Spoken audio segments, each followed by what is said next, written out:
So then in 1995, we came to Asbury, and that was the first time I heard Charles Wesley's hymn, "And Can It Be?" And it was the fourth verse of that song that spoke to me. And I knew there was something special. I knew there was a promise in that. Long my imprisoned spirit lay, fast bound by sin and nature's night. Thine eye diffused a quickening ray. I woke, the dungeon flamed with light. My chains fell off, my heart was free. I rose, went forth, and followed thee. I knew that was for me somehow, and my pornography addiction. That hymn is from Acts chapter 12. That's Peter's miraculous escape from prison, and it's very interesting when you look at that. The chains fall off.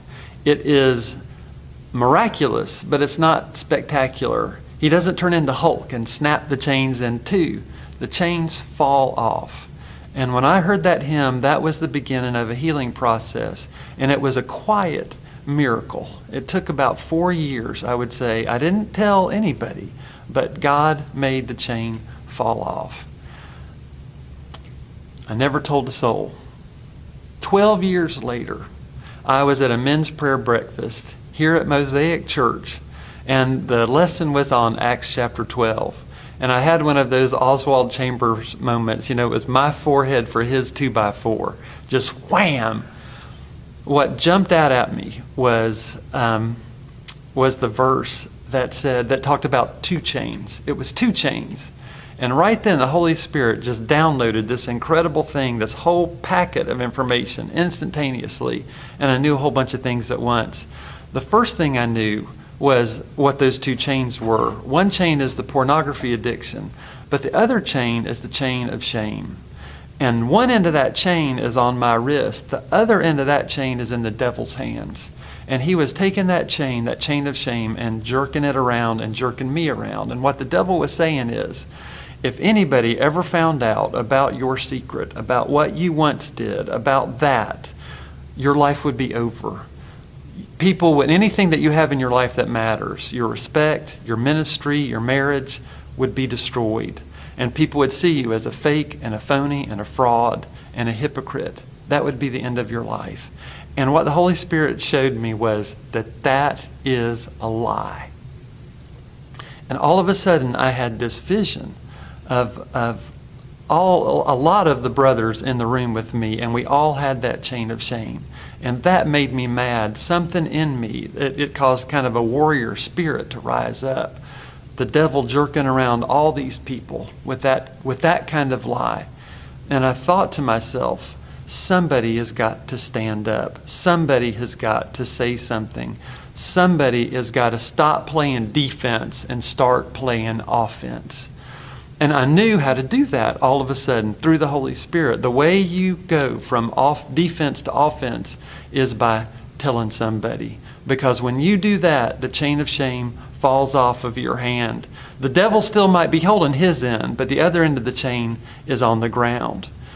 You have to beat the devil to the punch. He's saying if your secret is ever uncovered, that your life will be over. Well, what you do is you just don't make it a secret anymore by telling somebody. And I walked out of there that morning just with a burning spirit inside me, and I was praying, God, please show me what to do, show me how to say it. Well, that was Palm Sunday. The next Sunday was going to be Easter, and our church would be doing cardboard testimonies, and God gave me 2 pictures to show. So that Easter Sunday, I lined up with about 50 other people at Mosaic to walk across the platform one by one by one. And when it was my turn, I walked across the platform, just me and Jesus, and I showed my cardboard. This was my life before. And this is what Jesus has done for me. And the church received me not with judgment, but with grace and on their feet. And when I got back to my seat, there was a bunch of teenage boys waiting to shake my hand. And I will never forget the smiles on their face and the look of relief that was in their eyes, that now somebody was talking about something that they were really dealing with. The devil had said it would be the end of my life. Well, it wasn't the end of my life. It was the end of playing defense. And in a lot of ways, it was the beginning. It was the beginning of my ministry with Celebrate Recovery. It was the beginning of my ministry with men's accountability. It wasn't the end, it was the beginning. When you tell somebody the chain of shame falls off, when you tell somebody it's not the end of your life, it's the end of playing defense. When you tell somebody you walk out of that prison of shame into the sunlight of freedom, and it is for freedom that Christ has set us free. Freedom. Tell somebody.